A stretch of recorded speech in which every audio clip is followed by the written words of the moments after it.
Guys, good morning, good morning. Guys, gagawa tayo ngayon ng sweet and sour sauce. Yan. Mayroon tayo diyang tubig, suka, at luya. Saka nilagyan natin ito guys ng asukal. Yan. Kasi meron tayo dito chicken fillet. Yan yung ating vegetable. Carrots, bell pepper,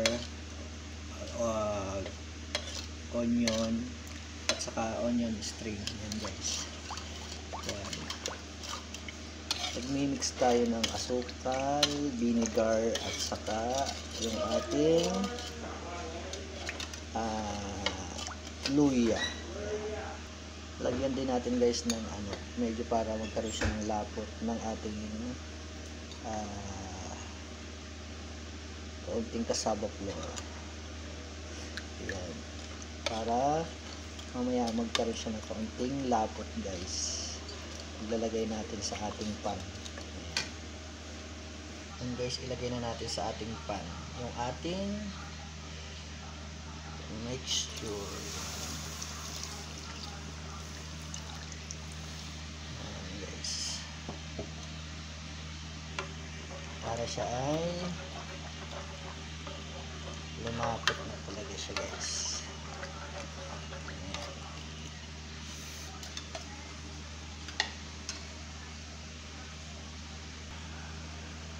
Ayan guys, oh, kita nyo, lumalapot na siya. Pero may dami pa kasi akong ginawa dito, hindi natin ilalagay natin ng utay-utay. Yan guys, ah.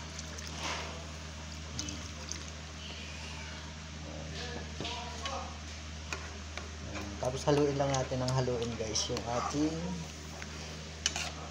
sauce.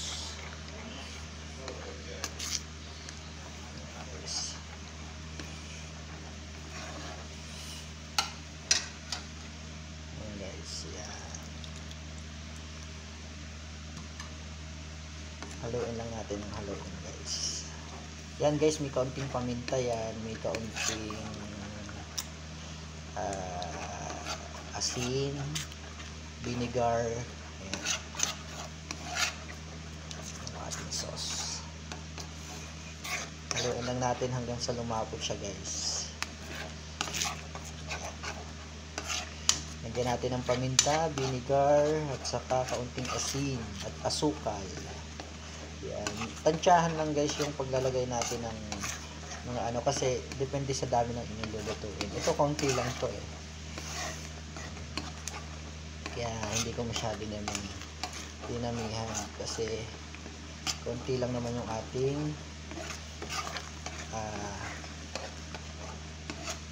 chicken fillet. Ayan. Pag ganyan na yung consistency niya guys, okay, maganda-ganda na yan. Pahinain na natin yung apoy.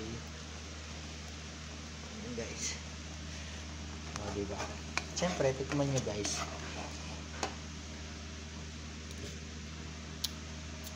Ayan. Medyo okay na siya. Ayan guys. Pag malapot na siya guys, pwede nyo na ilagay yung mga dyan. Pag nakukulangan ka pa kayo sa tamis, dagdag kayo ng asukal.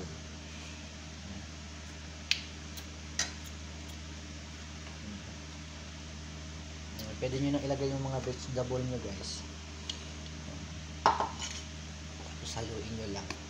Masarap din naman kasi yung mga vegetable nito guys. Hindi masyado luto. Lang. Para hindi masyado siya ma-overcook. Halo-haloin nyo. Ayan guys, na yung ating mga nilagay na bell pepper, sibuyas, bell pepper na green and red and kaunting carrots guys. Yan.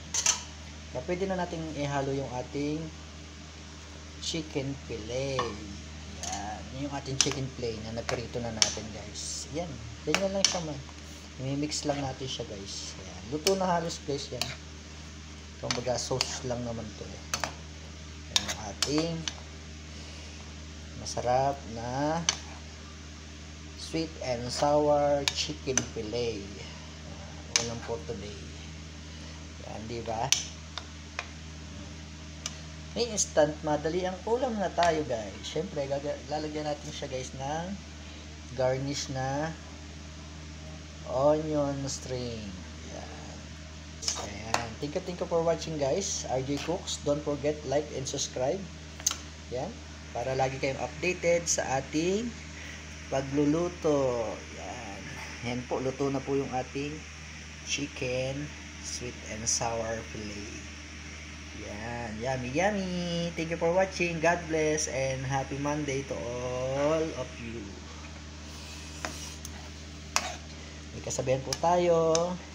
Ang ating bawat gising ay blessing sa ating buhay at sa ating kapwa. And always be happy. Bye-bye. God bless to all.